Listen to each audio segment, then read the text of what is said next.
امریکہ کا جو پہلا دارالخلافہ جب بنا واشنگٹن،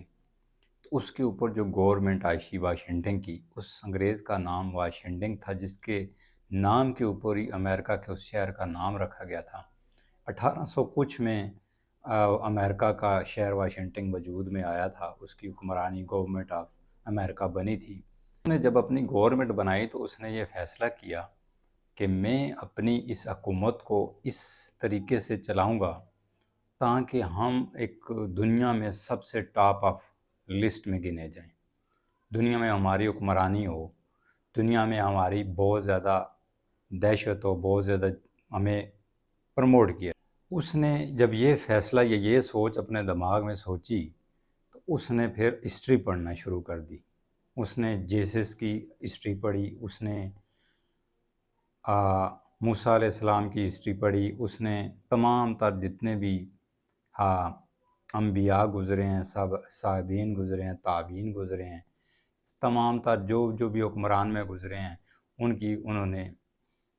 ہسٹریاں پڑھتے پڑھتے وہ بالآخر حضرت عمر فاروق رضی اللہ تعالیٰ عنہ کی زندگی کے اوپر پہنچا۔ اور جب اسے یہ پتہ چلا کہ ان کے کرتے میں 7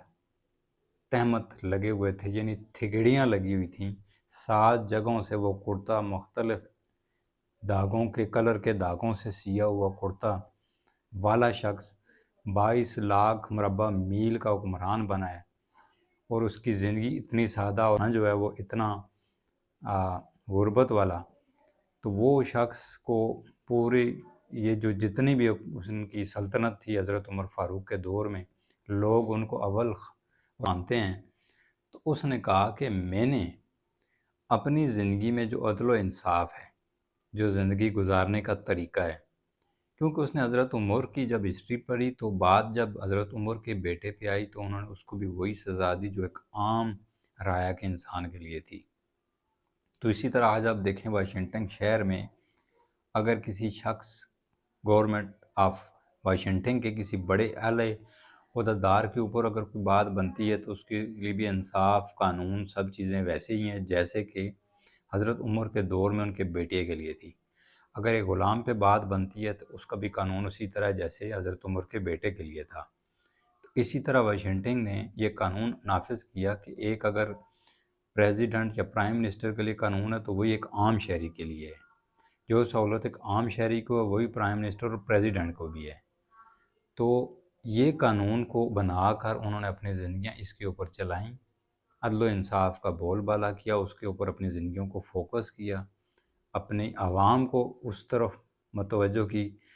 عوام کو اس چیز کا عادی بنایا کہ وہ عدل و انصاف کے ساتھ زندگی گزاریں، عدل و انصاف کو پسند کریں، اور اونچ نیچ کی جو ہمارے دماغوں میں سوچ ہوتی ہے کاسٹ کو لے کر، لباس کو لے کر، شخصیت کو یعنی شکل و صورت کو لے کر، یہ چیزیں ان کے اندر نہیں پائی جاتی ہیں۔ ان کے اندر اگر ایک انسان قابل ہے تو وہ کسی ایک سڑک چھاپ کی اولاد میں سے ہے تو اس کو کوئی مسئلہ نہیں ہے، اس کی جو قابلیت ہے وہ اس کی قابلیت کو سراہا جائے گا۔ اگر وہ غلط ہے تو چاہے وہ ایک پرائم منسٹر ہے یا پریزیڈنٹ ہے تو وہ غلط ہے۔ یہ قانون اگر اپنی زندگیوں میں نافذ کر سکیں، ہم اپنے ملک میں تو نافذ نہیں کر سکتے، ہماری استطاعت اتنی نہیں، لیکن ہم یہ قانون اپنے گھروں سے شروع کر سکتے ہیں۔ ہم خود اس پہ عمل کریں گے تو آہستہ آہستہ سارے اس پہ عمل کرنا شروع کر دیں گے، اور ہم اپنی زندگیوں کو اعلیٰ سطح کی زندگیاں گزار سکتے ہیں، جس کا فائدہ ہمیں ان دنیا میں بھی ہوگا اور دنیا سے جانے کے بعد آخرت میں بھی ہوگا۔ تو امید کرتا ہوں واشنگٹن کی جو سوچ تھی اور حضرت عمر فاروق رضی اللہ تعالیٰ عنہ کی جو دور خلافت تھی، ان کی جو زندگیوں میں سے ہمیں سبق ملتا ہے وہ آپ کو اچھا لگا ہوگا۔ السلام